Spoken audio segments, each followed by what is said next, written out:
And we're live. Hello and welcome to the Modern Romantic Podcast, where we celebrate and inspire romanticism through passionate people doing incredibly spooky things. Hi, I'm not a jack-o'-lantern. My name is Lewis. I'm just kidding. My name's Trey. Hi. And I'm joined by my co-host, Emily. Hi, Emily. Hi, I am not Emily. I am the ghost of Emily. Oh, Ooh. I'm ooh. haunting you right now. Boo. Yes. I get instant bardic inspiration from that because you can help me inspire some of the clothing that I'm making. So yes, I love Boo. Eek. that. Emily, would you introduce our fantastic guest for the evening? Yes, I would love to. Tonight we have back to the podcast Laura Packer. She is a world-renowned, celebrated, and beloved storyteller in America, and we're so thrilled to have you here. Welcome to the show, Laura. I'm so happy to be here. Thank you for inviting me to share stories. Yay! So glad you can make it. We are looking forward to the spooky stories, Mm-hmm. and I think it's a good idea not to scare Trey too much right off the bat. Okay.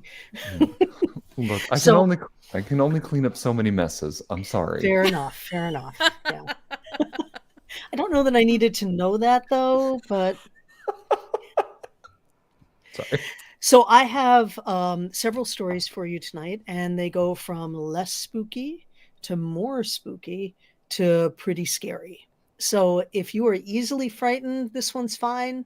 The others, well, I think you should stay anyway and see what happens. This first story is from England. It's a very old story, and it's one of the first scary stories, not the first, one of the first scary stories that I learned how to tell. It was cold, and it was dark. The only light was the crack of lightning above, and the rain pelted down upon the vicar as there in the churchyard he dug yet another grave. The plague had swept through the village, and there was death after death after death. And his back hurt from all of the digging, and his heart hurt from all of the loss. And at that very moment, he was thinking of neither, because the rain had sent a trickle of cold water running down the back of his neck, and he turned and twisted to try and make it go away, and then stood up to stretch his back, just as there was a crack of lightning. And in that moment, in that bright flash of light, he saw the most curious thing. Well, he finished his work. He couldn't help thinking about what he had seen, and the whole way home he thought about how he would tell his wife about this strange visitation. He ran home through the rain as quickly as he could, his collar pulled high and his hat pulled low. He opened up the door to his warm little home, and there he saw his wife, sitting in front of the fire, hissing and popping, and their cat, old Tom, was sitting right next to her. As the door banged open, Tom looked and saw it was him, and then blinked his big green eyes. And the vicar's wife said, "Oh, darling, welcome home." Well, he hung up his coat and his hat and closed the door and made his way to his chair by the fire, where he said to his wife, "Tonight, while I was digging, I saw the most curious thing." "What was it, dear?" said his wife. And old Tom began to lick his hand, his paw, and groom himself. And the vicar said, "Well, I was digging another grave from this cursed plague, and I stood up to stretch my back, and as I did, there was a crack of lightning, and in that bright light, I saw walking by me 7 cats."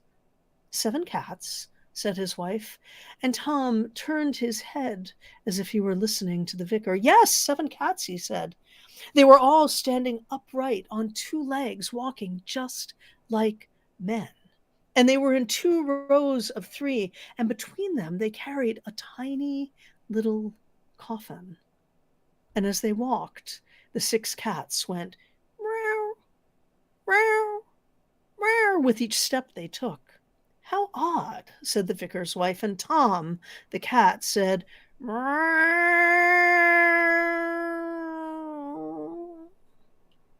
In front of them, said the vicar, there was a seventh cat, larger than the rest. He was all black but for a white patch on his breast, just like our Tom. And when they pulled even with me, they stopped, and that seventh cat turned to look right at me. And Tom the cat went, and the vicar said, that seventh cat looked at me and said, "Tell Tom Tildrums that Tom Toldrums is dead."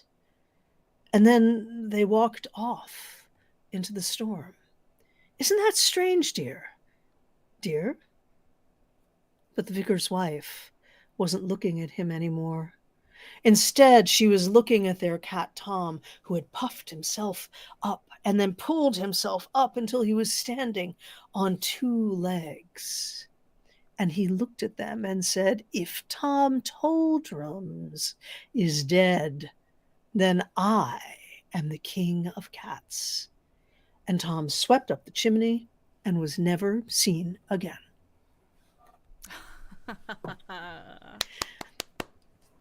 Isn't that a fun one? I like that. I like that ending a lot. Yeah. Yeah, I like this story because I love the imagery of the cats, and so many people love cats. It's fun to have a little spooky story for them. And it has a happy ending, like, even if he went away, he's the king of cats. And what a He great is the king life. of cats. Yep, that's right. Shall I go on? Oh, please. Yes, yes, Okay. yes. So, earlier this week, I was in Rhode Island for some work, and I used to live on the East Coast. And with my friends, when I lived there, we would go for these long, rambling road trips over Connecticut and Rhode Island and Massachusetts and New Hampshire. And as we drove, we would try and go to these obscure little villages that still dot the New England states. And when we would go to these obscure villages, we would do two things. If they had a diner, we would stop for a slice of pie. And if they had a cemetery, we would stop to explore. We were in distant Rhode Island. Now, Rhode Island isn't a large state, but it has a lot of these tiny little villages. And we stopped there, and there was no pie to be had, but we found a graveyard. Excuse me for a moment. Mm-hmm. I'm so sorry. I'm having terrible allergies. We found a graveyard. We parked the car, and I remember sitting in the car and listening to the engine go tick, tick, tick, tick, tick, tick, tick, as it cooled down. And when we opened the door, a great gust of cold wind came into the car. It was around this time of year when the days were sometimes very chill. A flurry of leaves came into the car too, red and orange and yellow, swirling around and then swept away by the wind again, as if a great hand had reached over to pull them out. And then we thumped the door shut and walked through the graveyard. It was an old cemetery. There were stones there from the 1600s, so worn that the names of the people upon whose bones we trod, well, they were long worn away. And there were crypts buried in the hill with doors that never hung on their hinges quite right, so they would be just a little askew, and we would peer into the blackness. We couldn't see anything, but that cool air always had a particular aroma of dirt and time. And then we saw one headstone that was really peculiar. It was bound to the ground with wire straps that were old and rusty and bleeding the rust onto the stone. And at the base of the stone, there were pennies and dimes. There was what looked like a wedding ring and wax from candles. I read the name of the person on the stone. It was still barely legible. The date was from the 1700s, and the name was Mercy Brown. Below her name, it said, "Twice buried, once dead." Well, I couldn't resist. Once we were done with the drive, I went to the library and looked for books on Rhode Island legends, and I really had to look. This one was hidden in an old book that was dusty on the shelves, and I was reading through this book of Rhode Island folklore when I came across the story of Mercy Brown, vampire.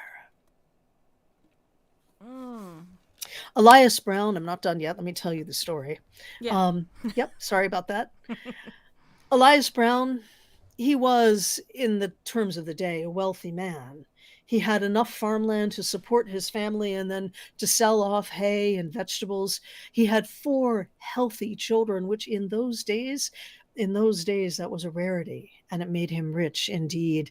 And he had a wife who was strong and of good temper, and their life together was as sweet as it could be in those early days of settling the United States. Well, everything was fine until one autumn his eldest daughter grew ill. She grew pale and weak and began to cough.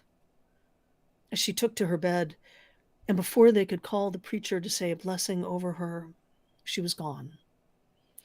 The family was heartbroken. They buried her in the cemetery, but work needs doing. And so the work was done. And all was well for a week, maybe, when his youngest daughter, the next youngest child, Mercy Brown, began to grow pale. She began to cough, and when she coughed hard enough, a bit of scarlet would color her lips. And soon she took to her bed, and coughing and wheezing, the preacher came and said the blessing over her just before she died. And the family buried her next to her sister. And all was as well as it could be, though grief is a vicious beast. Elias Brown sent his next eldest son away, the one in between Mercy and the oldest daughter. He was sent to live with family, but he could not bear to send his youngest boy. James was the apple of his eye. He loved James with all his heart, and the thought of sending that boy away made his heart clench in his breast. And so he decided to keep the boy with him and do his best to keep him well, to keep him healthy and whole. A lot of fresh air will do him good, they thought. And so through their grief, they worked. And then James took ill, just like his sisters. He grew pale. There were burning spots of red in his cheeks. He began to cough, and he took to his bed. And one morning when he was not awake, but nor was he asleep, he cried out to his father, clutching his hand, "Father, Father, keep Mercy away from me," he said. And then with a great breath and a long rattling exhale, he was gone. There comes a point when you break.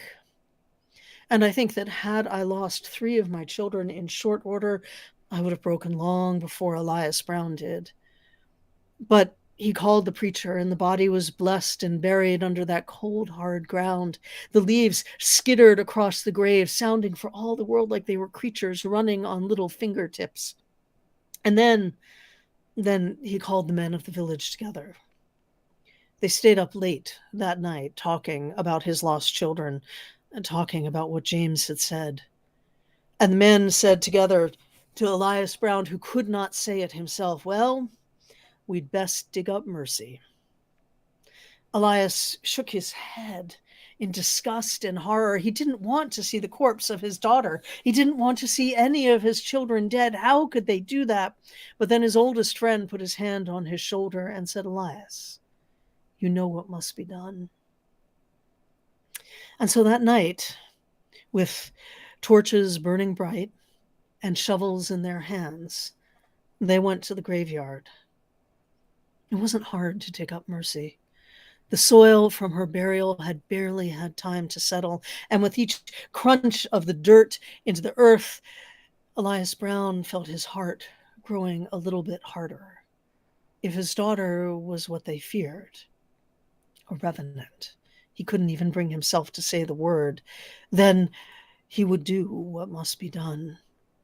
Shovel after shovel of dirt was pulled from her grave, and soon the pile of dirt beside her grave was as deep as the grave itself, and there was her coffin.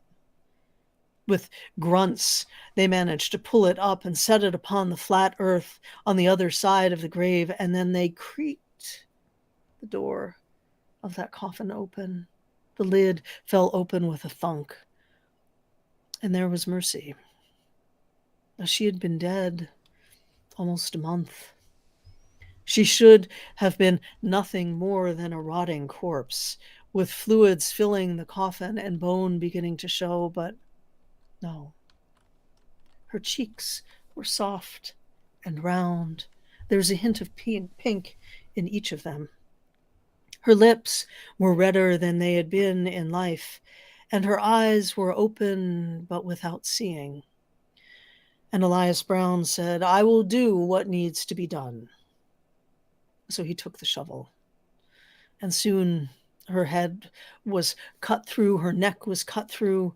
They turned her head, they put garlic in her mouth and turned her head over and turned her body so the neck was at one end and her head at the other.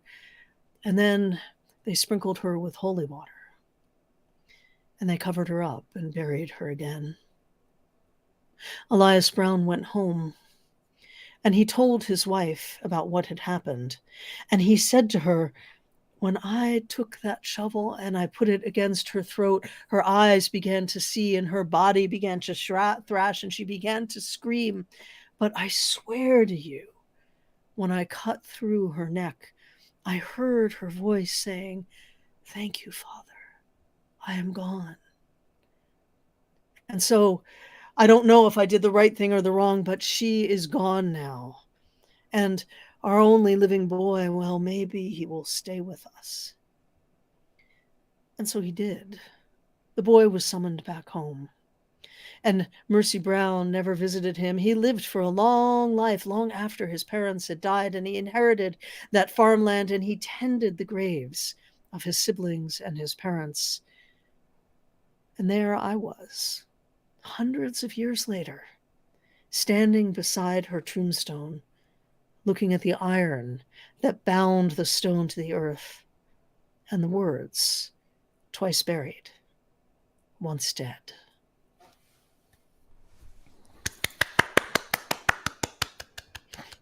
Thank you. Well done. Thank you. Did you get a shiver? Yeah, for Good. sure. Excellent. Excellent. So just so you know, that story is pretty much true. I was at that place. I saw those things. And Mercy Brown is the Rhode Island vampire. Oh. You could look her up. You could find the story of Mercy Brown. So the only part that wasn't true was that it was hard to do the research because her story is everywhere. So, Wow. so yeah. Yeah, strange things happen in this world of ours, and it's easy to forget that strange things happen and tell ourselves that our electric lights and all of that make us safe, but I don't know that they always do. So, do you have any questions or comments? Should I go on? Trey? I'm having a blast. Please continue. Okay. All right. So hello to everybody who's watching. I hope you're enjoying these stories. The next story that I want to share with you, thinking about which one I want to do. I'm going to do one of my favorites. This is, there are versions of this story from Jewish folklore. There are versions from folklore around Eastern Europe. And I love this one because there is a wiliness to this story that I think is really fun. This is called The Knife. Well, he wasn't a very good son, but no one could say that she was a good mother either. And when she finally shuffled off this mortal coil, he shed some tears at her burial, but mostly, to tell you the truth, he was relieved. You see, she had been a tight-fisted woman. And throughout his entire childhood, well, he knew that she had money. There was money always enough for a new dress for her, or for her to go visit friends or relatives, but there was never enough money for him. His shoes would wear through, and she would tell him to just fix them, while she had pair after pair after pair of shoes in her closet. So after she died, he wanted to know where the money was. So he went back to the house where he had lived with his mother his entire life, and he began to tear it apart. He was methodical. He started in the basement and emptied out everything in the basement and looked for likely places where it could be buried. And then he made his way up to the first floor and emptied out the kitchen and the living room, and then went to the bedrooms upstairs and tore her bedroom apart. He pulled up the floorboards. He checked every book and every box. He even checked his own room. She was sneaky enough that she might have hidden the money there. But no, he couldn't find anything. And he stopped being able to sleep. He was so frustrated and full of rage and anger that finally, he decided to go to her and ask for help. She lived at the edge of the village. Some people called her a witch, but most people, well, they just knew that she was there if they needed her, and they gave her a chicken or some eggs or some fresh dug turnips in exchange for her services. And so he went, and he told her the story of what had happened.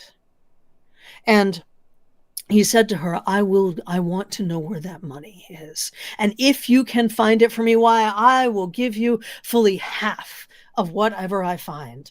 Please help me. I can't sleep. I can't eat. All I want is to know where the vixen hid it. And so the old woman said, well, I can do that for you, because witches are always called old women, of course. And if you will pay me half of the money, I suppose that will be good enough.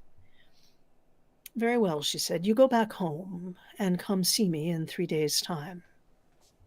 And so he did. He went back to his house, and we will leave him there for a little while, though he returns to our story. She went into the kitchen of her home, and she looked at the knives that were hanging on hooks on the wall. There was the one that was long, and the one that was short, and the one that was thick and wide. There was the one that she could never get quite clean, so there was a spot of blood on it, and it was prone to rust. And then finally, there was the knife she was looking for. She took that knife, and before she went to bed that night, she said words over it and used it to slice her own hand. And while the blood was still fresh, she put it under her pillow, and she went to sleep. In the middle of the night, she had a dream.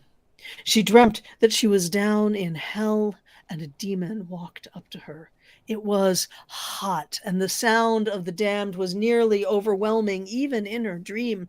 But this demon came up to her with a great knife stuck in his breast. And he said to her, remove this knife from me. And she looked at the demon and said, why should I? And the demon said, remove it, woman. But she was afraid of nothing. Excuse me. And she said, I will remove it only if you will bring to me the spirit of the old woman who died in the village recently. And the demon said, bah, I will do no such thing. And she woke up. The knife was a little more bloody now. And she left it under her pillow and went about her day. And that night, when she went to sleep, there she was in hell again. And the demon came towards her, but now there were two smaller demons on either side supporting him, his arms draped over their shoulders. And the knife was deeper in his breast, and the blood was starting to seep down. And the demon said, please tell me, how can I remove this knife from me? Please, will you pull it out, old woman? And she said, well, you know what I want. I must speak with the souls of one of the damned. And the demon roared, no, we can do no such thing here. And she shrugged and woke up. And the next night, when she went to sleep, that bloody knife was under her pillow. And when she slept, she had a dream, and there she was in hell, and the demon was on the ground, rolling in agony, a puddle of blood underneath him. And he said, please. And she said, all I need is a few minutes with one of the souls of the damned. And the demon said, fine, I shall do so. And the demon sent other demons to bring back the woman who had died. Well, said the witch. Your son has hired me to find out where the money is hidden. And she said, I will tell him no such thing. He was a terrible son. He didn't care for me in life. Why should I care for him in death? And the witch said, tell me, or I will never free this demon from his torment, and who knows what they will do to you. Fine, said the woman. I will only tell you this. It is in a box. You tell him that, and that will have to be enough. And the witch said, very well, and then reached over and pulled the knife out from the demon. When she woke up, the knife was there in her hand, her nightgown covered in blood. And that afternoon, the man came to her door. She let him in and said, well, I've spoken with your mother. And she said that the money is in a box. A box! A box! I have looked in every box in the house. I have found no money. You have not done right by me. And the old woman said, well, go and look again. See what you can find. So the man went back to his home, and he looked in every box, in this box and that box. But then finally there was one box that was heavier than it should have been. And so he picked it up and dashed it up on the floor, and the false bottom fell out. And there, finally, was his mother's fortune.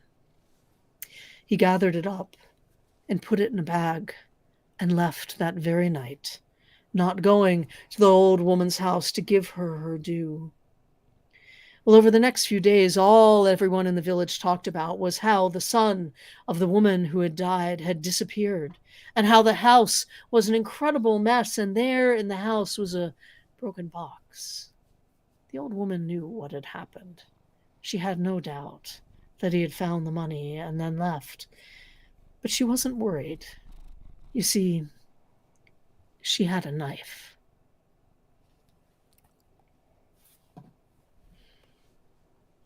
So, I like that one a lot. That's a fun one to tell.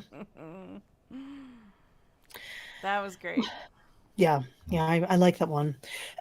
That story and none of the others that I'm going to tell tonight, but other really good stories can be found in collections called More Bones, and there's another one in that series that I can't remember right now. But they're great collections, and they're also collections by Howard Schwartz that are full of fabulous scary stories. That's awesome. Okay.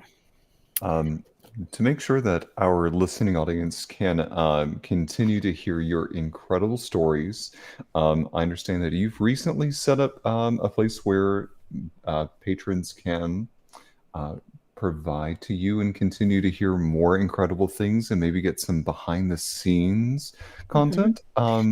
Might be a place called Patreon. Can you tell us a Indeed. little bit? Can you tell us a little bit more about that? Thank you for asking. So, for those of you who don't know, Patreon is a website where artists can set up pages, and people who like their work can support them with a little bit of money each month, or a lot of money each month, and they get good stuff in exchange. So I have a Patreon, and it goes from $3 a month all the way up to $100 a month. So if you're feeling flush and want to share, I would not complain. But for anyone who supports me at any level, you get regular essays and little videos about storytelling. And once a month, you'll get something called a story seed, which is a story prompt, a little playful prompt. And at $5 a month and more, which really isn't much more, you get stories and all kinds of stuff. I do meetups with my patrons. You get books at certain levels, and you actually get time with me at certain levels of support as well. I have to tell you, Patreon is my only consistent income. So it makes a really big difference in my life if people choose to support me on Patreon. And we have a lot of fun there. I share a lot of good stuff, and I hope you can join me. I'd be delighted. I also have a concert coming up at the end of this month called Haunted, More Stories for the Brave of Heart, which includes other scary stories other than what I'm telling today, and some that are even scarier than what I might tell tonight, because this will be on YouTube, and I really don't want to scare someone so much that they faint or anything. So I hope you can join me on YouTube. Oh, excuse me. And for all of this, you can find me at laurapacker.com, which has information about me and upcoming events and all kinds of other stuff. Excellent. And you can follow Laura's social media That's available. All the links are at laurapacker.com. But your story, Laura, on Instagram. My story on Instagram. No, you are Story Laura Oh, on yes, yes, Instagram. yes, I am. Sorry. Sorry. I'm Story Laura on Instagram, yes. Yeah. Or Laura Packer Storyteller. Either one works. Okay. And I just actually started on Blue Sky. So if anyone's there, look me up. It's a new social network that is kind of an alternative to Twitter. Okay. X, I'm sorry. Look me up, and I'd be happy to connect with you there, though I'm not posting too much yet. I'm just watching. Gotcha. So, Okay. yeah. Awesome. Thank you. Do you have one more story in you? Oh yeah, we're not done yeah. yet. We just wanted to make Okay. sure our audience knew who you were and what was going on, and I knew how to appreciate connect that. with you before it got much later. So Great. Thank you. I appreciate that. So this next story that I'm going to share with you is one of my favorites. And it's one of my favorites because it's not just a scary story, but it's how I learned that storytelling can be really effective. So let me have a sip of water. maybe you're turning into a vampire. Have you considered this?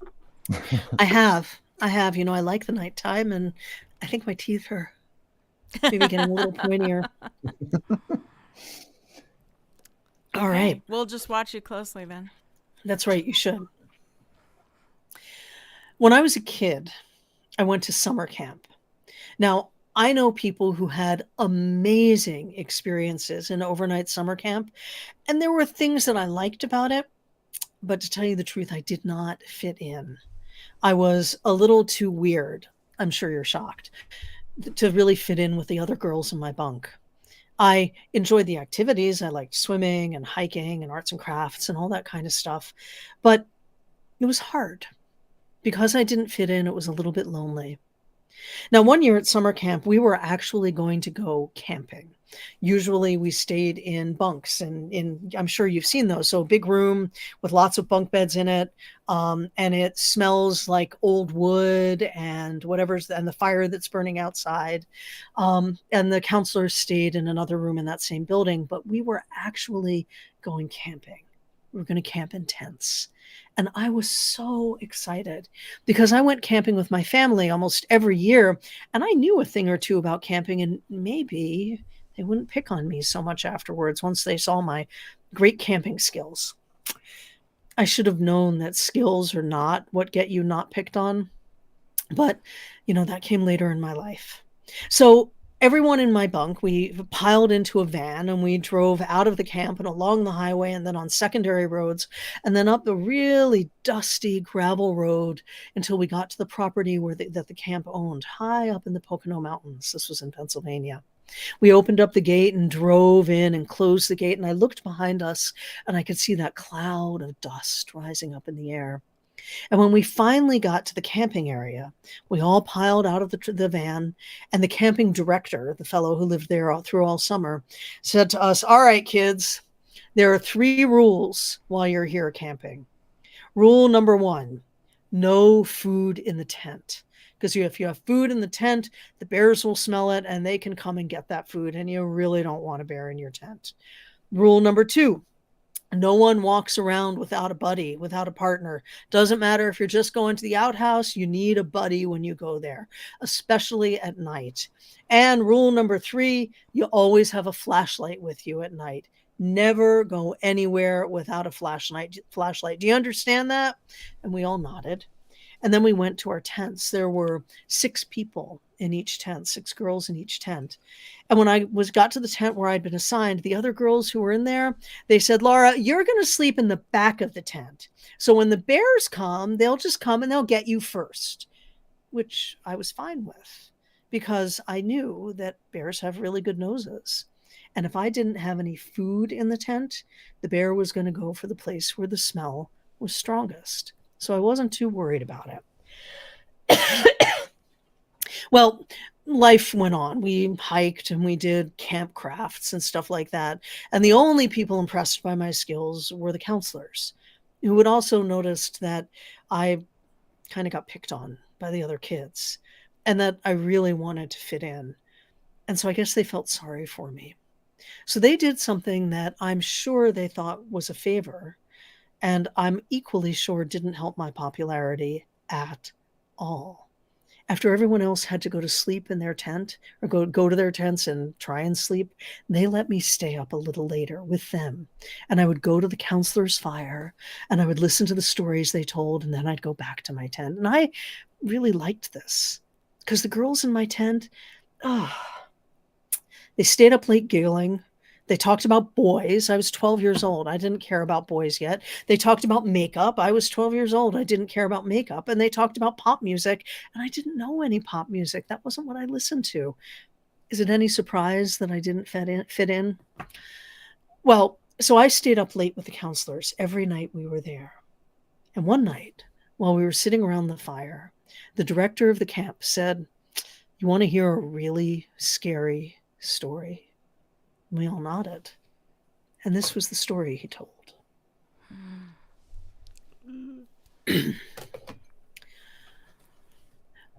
There is, in Japan, a great mountain that reaches up towards the sky, and the peak is so sharp that it seems to scrape at the stars. The cliff of that mountain plunges down into a deep, dark valley. It never gets any sun. The mountain is called the Mountain of the Lily, and the valley is the Valley of the Flower. They say that there are things that live there, but this is just a story. Those stories hold truth in them. Once there was a young man who lived in a village on one side of the Mountain of the Flower. Every year he would walk all the way around the mountain to go visit with his family, and every year it took him days to finish the walk. But this year he thought to himself, "Why take days to walk around the mountain? I will go through the Valley of the Lily, and at most it will take me a day and a night of walking. Yes, I've heard the stories, but they are just stories." And so on the day he was to leave, he put on his pack. The sun was high in the sky, and he began to walk. At first, it was little different from the path he usually walked, except it went down into the valley, and as he went down deeper, deeper, the valley grew dark. He could see the path in front of him, but when he looked up, he could see blue sky between the leaves of the trees, and the light barely filtered its way down. Around him, he heard far less than he would have expected. He thought to hear birds and little creatures running in the undergrowth, but the only sound was the sound of his own breath and his footsteps. And he shrugged it off, telling himself that it was a dark place. Perhaps that was why no creatures lived there, and kept walking. As he walked, he kept his eyes on the path and thought his own thoughts. And he was so deep in concentration that he only noticed that the world around him had grown very dark when he almost lost the trail. So he slowed down and kept his eye on the path and wondered about the sounds he heard around him now, the scuttling sounds, the scratching, the snaps of branches as if something heavy stepped upon them. But still he walked as quickly as he could. When he stopped to stretch his back and look up, he saw there far in the distance a little flickering light. So he walked towards that light, following the path as best as he could, and the light grew larger until he realized it was a fire, a campfire. And then he stepped off the path into an opening, a glade. Above, he could see the stars. And in the middle of the opening, in the middle of the glade, there was a fire. And on top of that fire, a metal grill, and on that grill, a can, and stirring that can with a clunk-clunk sound was an old man. The old man looked up, startled. "Ah, I never see anyone in these woods, especially not at night. Come, sit by the fire with me." And so the young man sat down. He told the old man that he was going to see his family, and that going through the valley would be so much faster, and stories are just stories. But maybe his voice wasn't as brave when he said it this time. "Ah, yes, said the old man. "Well, Sit with me and rest as long as you need to." And so the young man sat there watching the old man stir the can, clunk, clunk, clunk, clunk. And then, silence between strangers is rarely comfortable. So he thanked the old man and stood up and kept walking. Soon he was back on the path, the light from the fire far gone behind him. When he looked up, he saw only darkness, and around him the darkness seemed thicker still. But he kept his eye on the trail, and in the thin light of stars that trickled down from between the leaves, he could see the path just enough. After a time, he heard a sound, a wailing sound. He wasn't sure what it was. He thought maybe it was a hurt animal. But then, as he kept walking, the sound grew louder, and he realized it was the sound of someone weeping, as if their heart were broken. And as he kept walking, the crying sound grew louder until he found himself in another glade. And in the middle of the glade, there was a young woman kneeling on the ground, her face buried in her hands, her hair streaming around her. She was rocking back and forth and sobbing as if the world had come to an end. The young man walked towards her. "Miss," he said, "Miss, what's wrong?" But she didn't stop. He took a few steps closer. "Miss, please, please don't cry. I will help." But still she wept. And he took a few steps closer and touched her shoulder and said, "Miss, you don't have to cry. Let me help you. What's wrong?" And then her crying stopped. And ever so slowly, she lifted her head from her hands, and she had no face, no eyes, no nose, no mouth, nothing.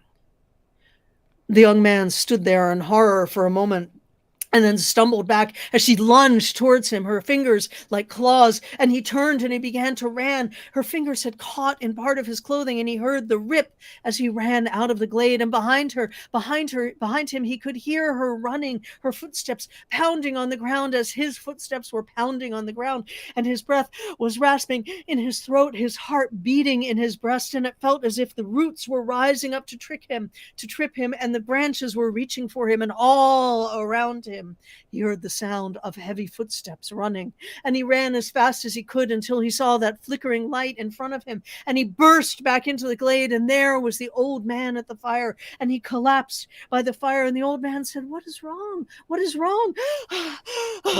I saw the most terrible thing.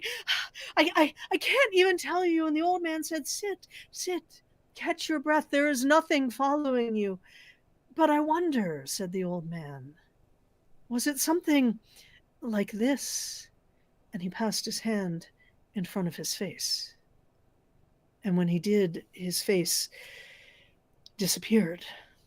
No eyes, no nose, no mouth, nothing. The young man never arrived at his relative's house, nor did he ever return back home. Now, this is just a story, but in Japan, there is a mountain that reaches up towards the sky and is so sharp it seems to scrape at the clouds, and one side plunges down into a cliff that leads to a valley that never sees any light. And then the camp director leaned back, and he said, "Well, Laura, it's time for you to go back to your tent." And so I walked back through the woods, having forgotten my flashlight, all by myself. And when I made it back to my tent, I crawled over the giggling girls to my bear bait position in the back. And they said to me, "What were you doing? You were out so late." And I said, "Oh, I just heard the scariest story. Do you want to hear it?" And they said, "Yes." And so I told them the story I just told you. And then I rolled over and went to sleep. And in the morning when I woke up, I saw the girls in my tent had these dark shadows under their eyes. "Oh," they said, "Laura, that story was so scary. We couldn't sleep all night long." And I just kind of shrugged. But they didn't pick on me so much anymore after that. And that, my friends, is how I learned about the power of a well told tale. Yay! I love this. That was so great. And it's true. It's all true. Okay. Do you want one Yikes. more? Yes. Yes. But I do have a question. Yes. Before we get to the story, you said that you learned the impact of a good story. So, speaking of like spooky stories in general, what do you think are the three most important things to make sure that you include in a good spooky story? Your timing needs to be good. You need to not rush through it. You need to go slowly enough that when the scary thing happens, it'll really scare people. Um, you need to modulate your voice and your volume, because the changes in volume from fairly quiet to loud can scare people. It can make them jump, like that. Effective. Yep. I'm actually going to give you 4 things. Okay. It helps if you think the story is a little bit creepy. I don't tell any scary stories that I don't think have creepy elements to them. I'm going to give you 5. You need to have sensory detail in it so that people can smell the soil and hear the footsteps. So it should be fairly vivid. And finally, you need to tell the stories that are going to work for your audience, which is what you need to do whenever you are telling stories. So if I were telling to little kids, really little kids, I wouldn't be telling any of these stories. I would tell little kids scary stories. If I were telling to a group of college students, I would tell the scariest stories I could come up with and knew, and I would make them extra gruesome. So, know your audience and tell stories for your audience. It's a lot of answers. Good but advice, though. No, that Yeah. is excellent advice. Yeah, thank you. And those really apply to any kind of stories, but pacing and volume are especially important in scary stories, because when you have a relatively low volume and your pacing isn't that fast, you can get people to relax. So when you get to the scary parts, even without yelling, they will be more inclined to be more scared. Yeah. And you're so good at it. Thank you. Yes. Yeah. Any other questions? No, but Josh in the chat said Baba Yaga with a question mark. So I don't know how that's a question, but it is one. And so. So, for those who don't know, Baba Yaga is a character out of Russian and Eastern European folktale. She is a witch, and unabashedly a witch. She lives in a house that's on chicken legs, so the house wanders around.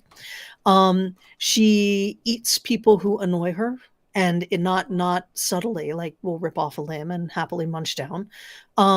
She can be very helpful if you manage to get on her good side.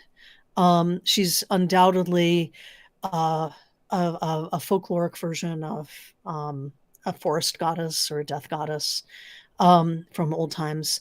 And I love Baba Yaga stories. However, Baba Yaga stories aren't scary in the way that we think of scary stories.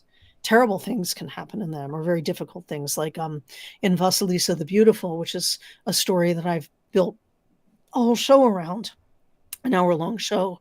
At one point, there are characters who dissolve into flames and then into dust, and they were alive a moment before, which is a pretty horrible thing. Yeah. And there are lots of bloody bones and disembodied body parts, but it's not scary in the way we think of Halloween stories, Spooky, scary stories, right. spooky stories. Yeah.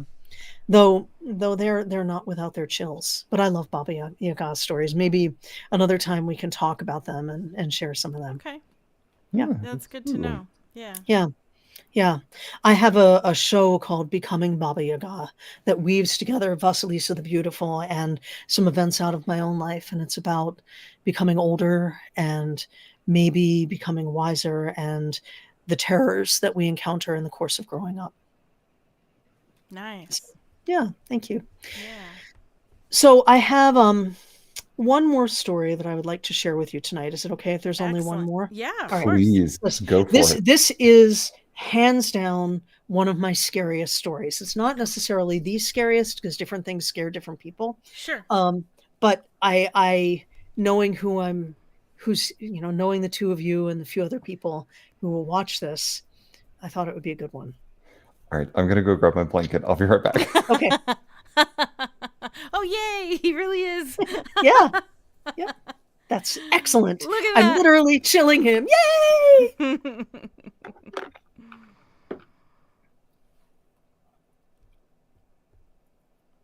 And then after your story, we have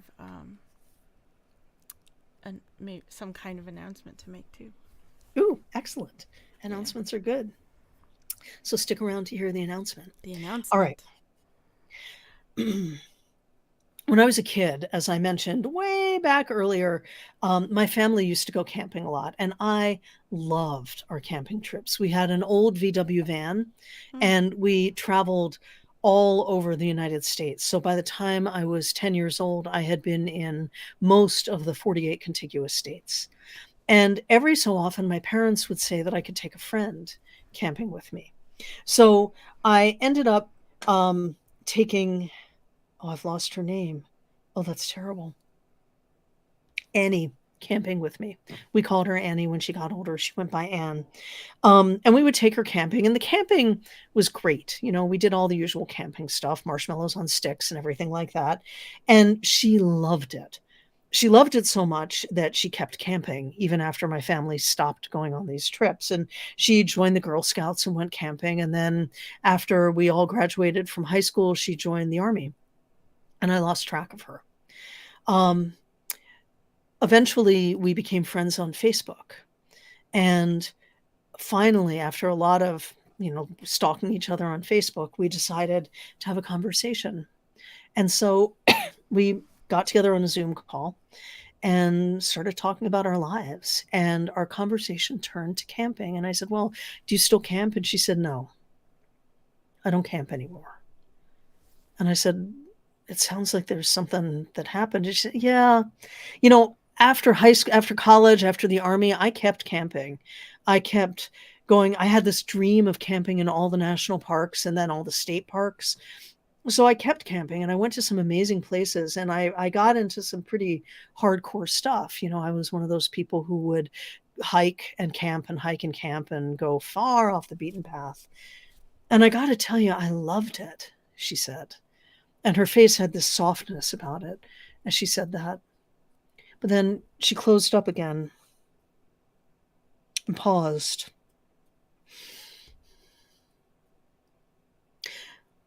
Laura, you shouldn't go into the woods at night. Why not? I'm still camping. You just shouldn't do it.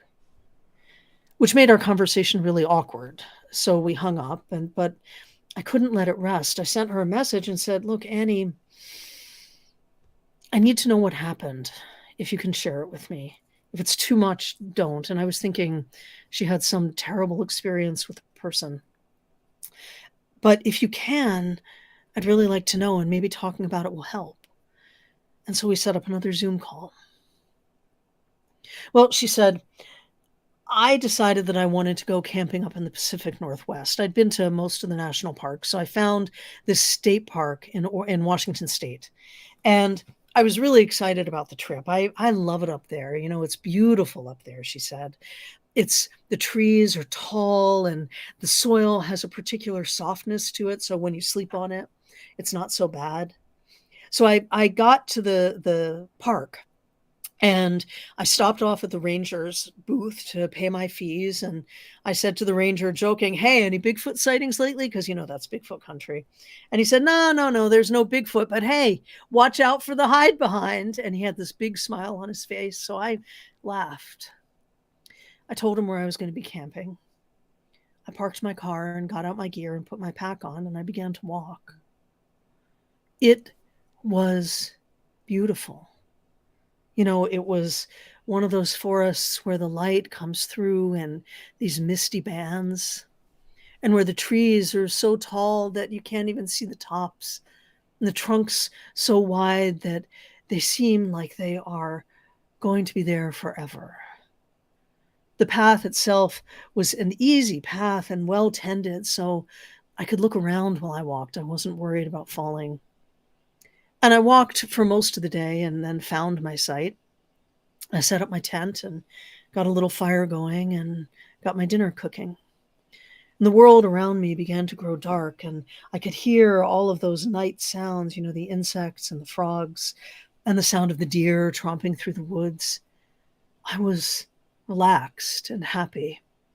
It wasn't quite dark when I got up to go to my latrine.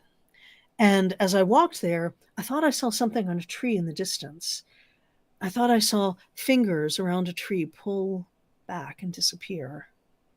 And so I stomped and made some noise. It might have been a bear or something, but I didn't hear anything else. So I went and did my business. And as I was walking back, again, I saw these fingers around a different tree pull back and disappear.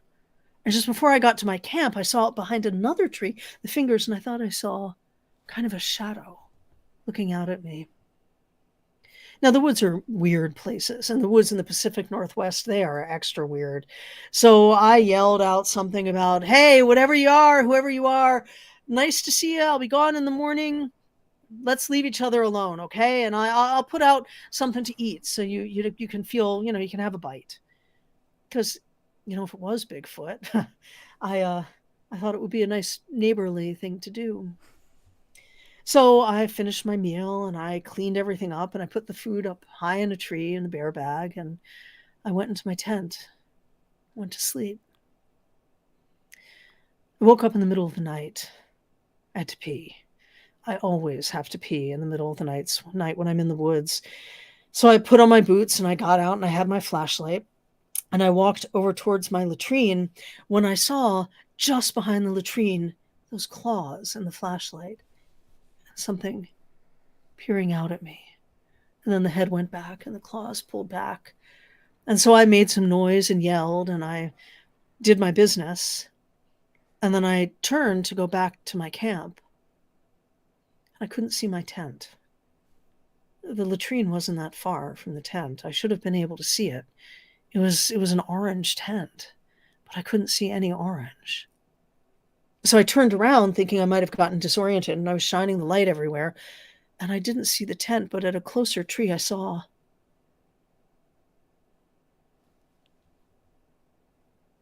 and I took a few steps back.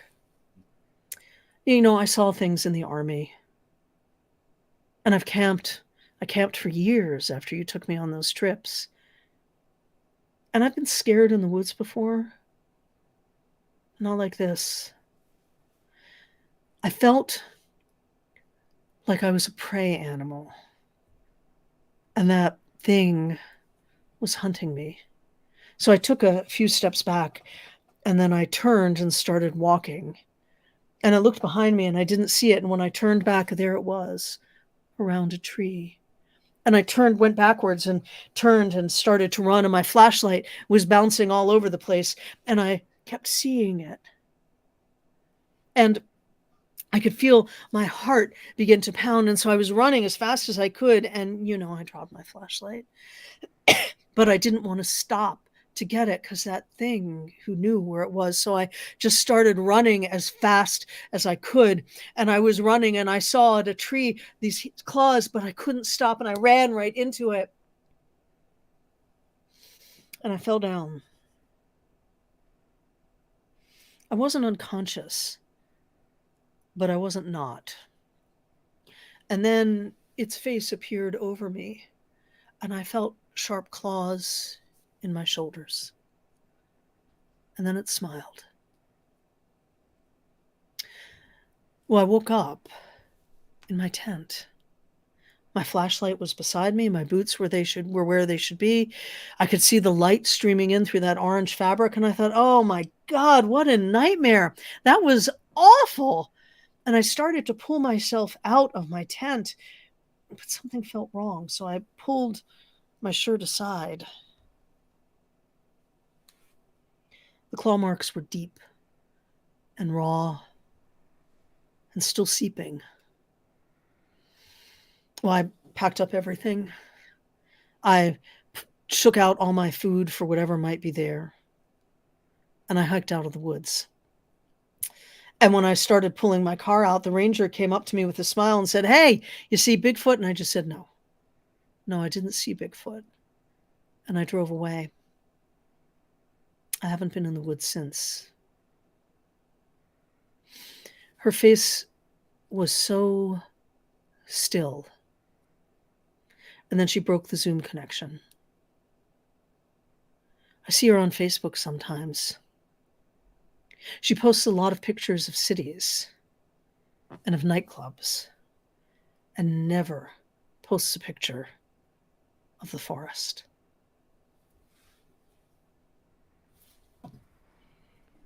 We're going to let this be a moment of silence for my spine.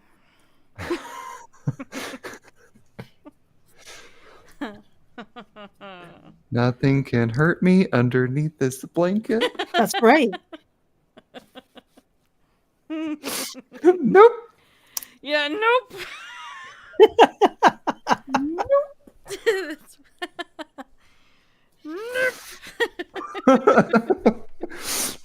Yeah, that was really good. Yeah. That was so good. Thank you. That one is mine. Good job. Excellent. Yeah, I worry about my imagination sometimes, but yeah, that one's mine. Oh, fabulous. Oh, That was fabulous. Thank you. It's Now, hard. if any of you come to the haunted concert, I will probably tell that one, but the others yeah. will be different. Yeah. Yeah, you like have to recover from that. Also, I live near the woods, so we're gonna. Emily, it's not the claws at night. It's just me. I've secretly flown 1,600 miles. I'm just standing behind the tree. I swear, Trey, if you ever do that to me, I'll just, Well, hey, we put a litany of ducks in the pool for Josh's birthday. yeah. What's a few dozen of your friends hiding behind trees, just going? That's right. A few dozen. Oh yeah, yeah. So, is this the part where you tell us that story's true? That story is based on some true stuff.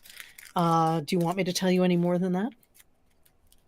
Sure. So the hide behind can be found not under that name, but excuse me, I need a cough drop. But the thing that peeks around trees, it doesn't usually have the claws. Those are mine. But something that peeks around trees and will chase you is part of forest lore in parts of the country. But the details are all mine. I like how you put it can be found. Like it can be found out there. You can find this creature thing out there in forest parts in your neighborhood. Yeah, just go for a walk in the woods tonight, Emily. You'll find it. Or it will find you. Seth. Ooh, I'm so glad that I don't sleep alone, especially tonight. You're right, Josh. It is fae folk of all kind. There are lots of scary stories about them, and they come in many different shapes and sizes.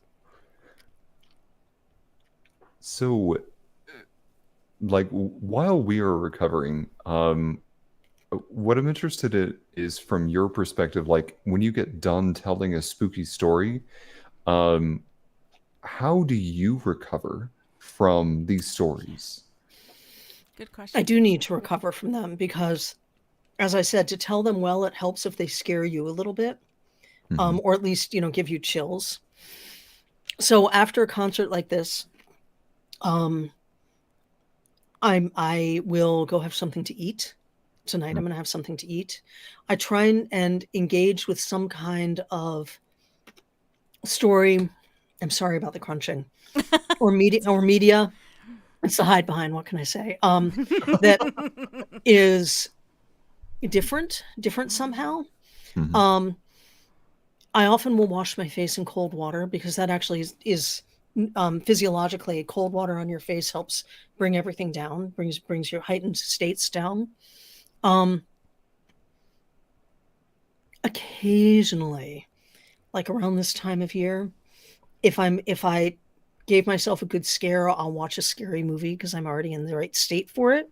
But being able to have those jumps that I don't, because I don't know they're coming, it means that I get to expel some of that adrenaline because there's a way to expel it. Sometimes I'll go for walks or exercise.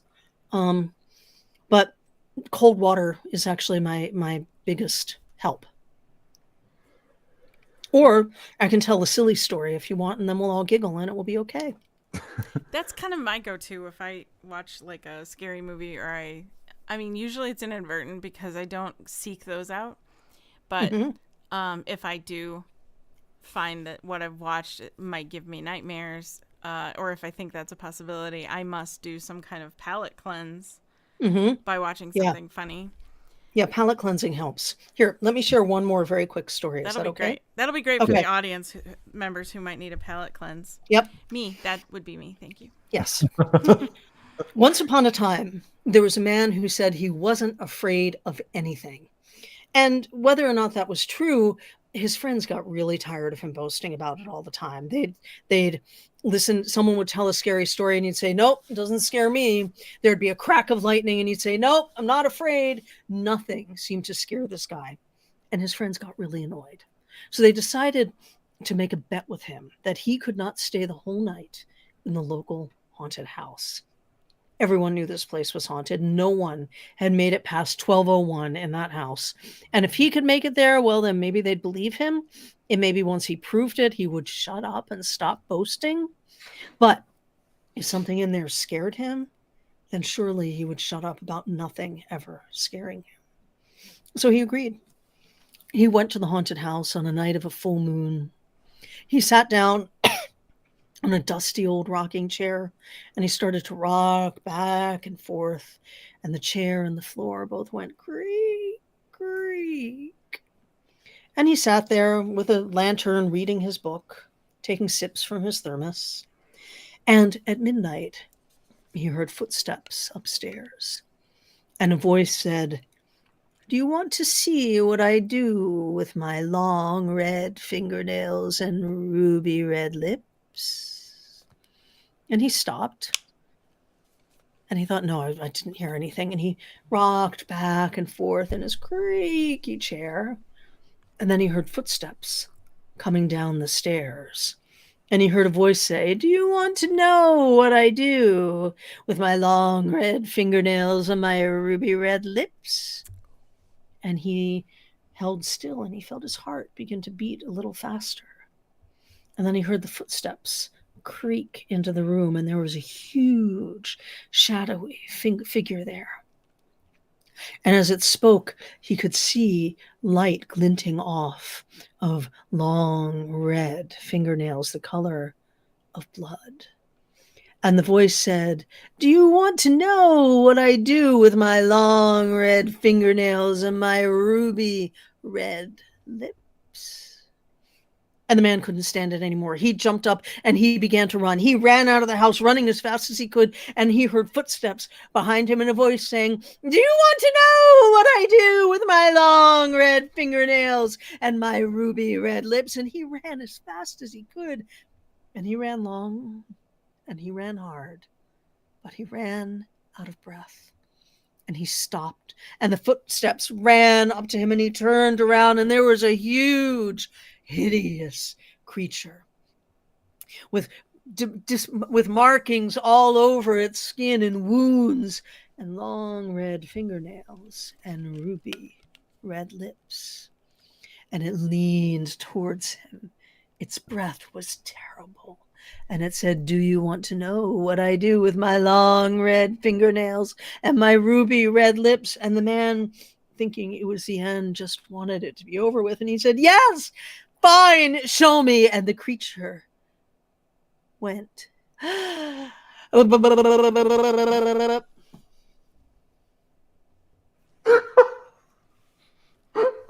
Wow. Wow.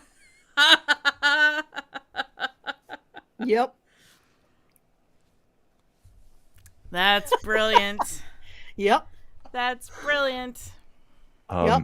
If anybody from work is currently listening to this, please don't, please do not ruin this when I tell this during our next staff meeting. Oh, good. Oh, Excellent. good Excellent. idea. Yeah. hmm Because we're all in the office for Halloween, and I think this would be a Ooh. perfect, perfect story. Yep. What a perfect Yeah, you totally should twist. do it. Mm-hmm. And the more, when you're in person, you can do this and wave your fingers at them. And so Oh, they're getting the full treatment. Oh, good. it's Excellent. I cannot that's wait to hear about this. oh my gosh. Laura, it never ceases to amaze me how incredible of a storyteller you are. Oh, thank you. Has anyone told you that you should do this for a living? A few people have mentioned it, yes, and about 30 years ago, I took their advice. Good. Yay! And here we are. Here we are. Well, ladies and gentlemen, you can interact with Laura on Instagram at StoryLaura. You can find out more about Laura at laurapacker.com. Mhm. She has an incredible Patreon that you should go and support, patreon.com/Laura Packer. She offers different tiers that you can subscribe to Laura. And let me just say, one of the rewards this month is going to be a summary of how to tell a scary story on my Patreon. Oh, nice. So if you want to do this for yourself, there will be information going up probably next week about it. That's right. Yep. Be the star of the party. That's right. Yeah. And then you can tune in and watch Laura's upcoming concert, Haunted, More Stories for the Brave of Heart on October 25th. You can get your tickets at Eventbrite and search for, again, it is Haunted, More Stories for the Brave of Heart. Search for that and get your tickets now. I will be purchasing mine in just a couple of minutes here once we Yay. wrap up. Yep. And a recording will be available for 2 weeks afterwards for ticket holders. Oh, nice. Okay. Yeah. Awesome. Yep. Seth, I know what we're doing. Also coming in 2024, Laura Packer will be at the 510 Art Lab in Sauk Center, Yay. Minnesota. Yeah, that'll be really fun. Yep. We have lots in store for that. That'll be great. Yeah. Well, thank you so much. Thank you for letting me share stories with you and give you the creeps, and go splash some cold water on your face and eat a brownie or something like that. I like that. That's such a good plan. Yep. Good plan. Trey, Not one of the Fey folk brownies, but like a chocolate brownie. Yeah, good advice. Yeah. Trey, you might have to throw those brownies away then. We'll start over. No, I already ate one. What do I do now? So did it squeak while you were chewing it or what? I don't want to talk about it. Okay. That's so wonderful. I don't remember my name. What else did I give up? Well, ladies and gentlemen, this episode, this episode, along with probably every episode moving forward, is in memory to Joe Capone, our moderator, fellow comedian, passionate encourager, and greatly missed friend. You can find us pretty much wherever you tune into podcasts. For updates, announcements, and more, please follow us on social media under Modern Romantic. Thank you, everybody. And remember, sleep with a knife under your pillow. Exactly. Have a spooky day.